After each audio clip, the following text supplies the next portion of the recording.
I think another way we can describe Roger is, and I think this is quite sort of useful, is he's very tech savvy. You know, he's very innovative. He's technologically savvy, and I think obviously that serves him well in his job because he's got something to do with IT. Nobody really knows what he does, what his job is. His parents, Barbara and Harvey, they accept that he has some sort of job. We accept he's got some sort of job. We don't know what it is, something with IT. But, you know, being technologically savvy, that's useful.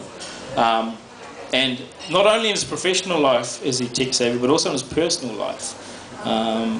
So the best way to sort of outline that for you is the fact that, you know, he's a bit of a pioneer when it comes to technology, especially the social media. And if you know Rod, you'll know that back in 2007, or since 2007, he's got a full Bebo profile up of himself, with his likes and his dislikes, his relationship status, you know, just general other details. But the thing you need to bear in mind is Bebo is, you know, roughly targeted towards 14-year-old girls who share their cheerleading photos and undying love for Justin Bieber. So, Helen, I hope he sort of explained that whole Bebo thing to you. We never understood it. I don't know where it came from, right? Roger, you going to explain it now or no? Did you go through it? Have you seen it? If you want to look at it now, Isha, you got your iPad? Alan wants to just check it out now. Otherwise, I'll send you the link later. I've still got it. Roger didn't know I had that link actually. He kept it from us, just like his nightclubbing.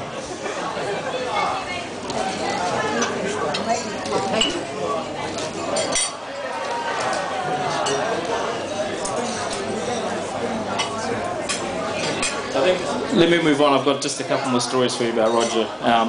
And one of the great sort of personality traits about Roger is his leadership. You know, every man wants to be a great leader. It's a really masculine sort of thing. And Rog, he's a great leader. He can make tough decisions. He sticks by his beliefs, and you know, he doesn't waver from that. And I think the best example of that is a few years ago, just after university, when we among our friends we started an indoor netball team.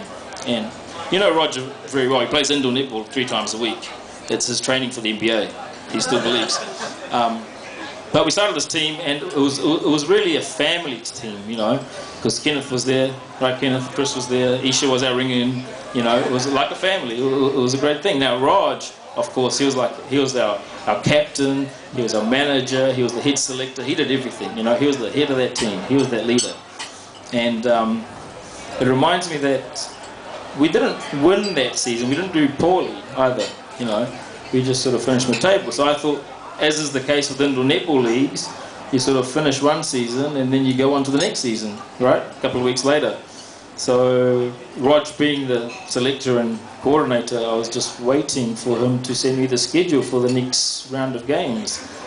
And about a month later, I thought it was an off-season break. 2 months later, I had to face reality. I'd been dropped from the team. No explanation, no email, no comforting words, no go away, rediscover your form, none of this.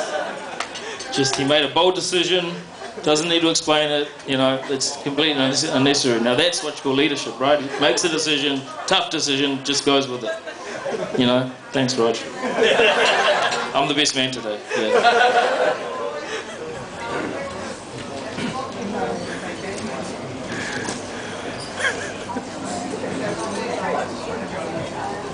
Okay, here's the this is my last thought about Rog to sort of round this out. We've got this depiction of Roger, right? You know, he's got his Bebo, his nightclubbing, and all this stuff. You know, it's all very quality traits in a husband. The last one that I can remember is his ability to really think on his feet. He can react to a problem. You throw him a problem, he can think on his feet, and he'll come up with a solution. He can throw himself a problem, and he can still deal with it, unfazed, doesn't even break a sweat. And the best example of this is I think for a lot of us is how we remember Rogers. Is a few years ago, quite a few years ago, we ventured on a drive through some Wellington suburbs. I think he got hold of Barbara's car actually, so I don't know if she knows still. Roger was driving, and you know, 1 second we're sort of driving along a quiet street in Mapuia, and Chris and I can't explain this to this day. Chris was in the car. Next second, we head on with the fence. And I really don't know how Roger managed to do that. He'd mounted the curb and there's a fence staring at us. But, you know, not one to panic. He just, you know, very calmly dealt with the situation, thinking on his feet, you know, no need for any sort of panic or anything.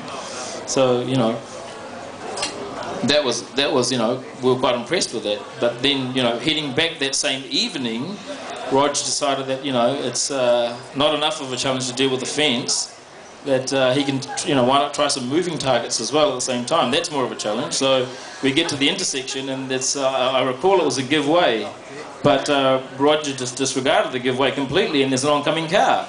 So again, you know, he just starts turning, not one to, you know, be phased at all. You know, he's not going to panic. He just sort of, like a stunt driver, he pulls into the median lane, hits the brakes, and then just slides back up behind the car. And I thought maybe he was thinking that we were impressed, but we're all in the back thinking that the bus is not really that bad, you know, 11 o'clock at night. Right, Chris? Remember this.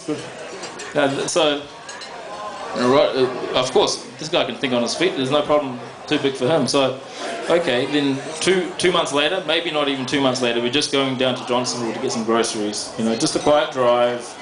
There's no, you know, we just thought it'd be a nice, easy sort of drive down to Johnsonville. And then Rog believes that he doesn't have to give way for red lights.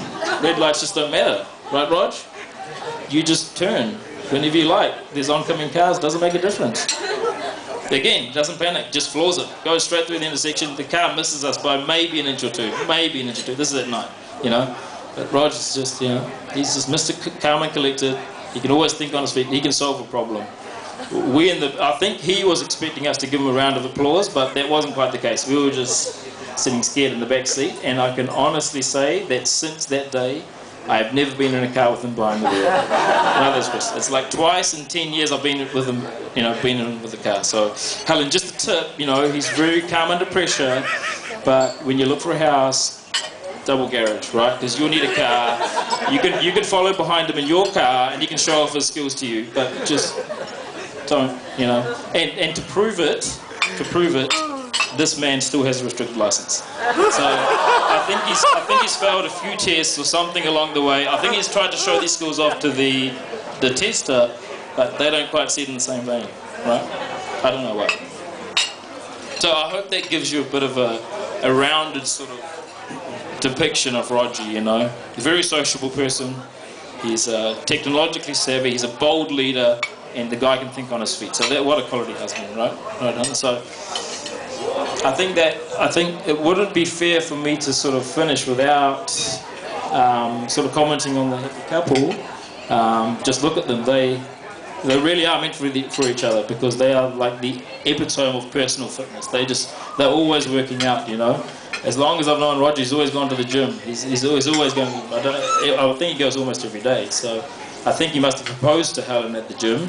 I don't know the whole story, but just remember that at the gym, you don't really have too many places to put a ring. If you're wearing basketball singlet and shorts, there's no pockets. So there's two places you can put it.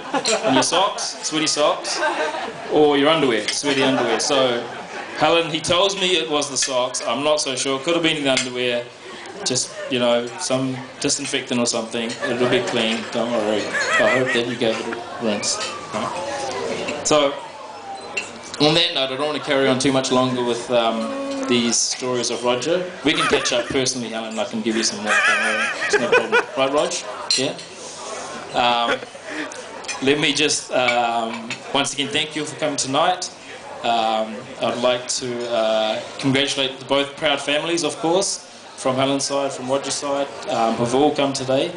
And just, if you could all raise a glass to the happy couple, and the best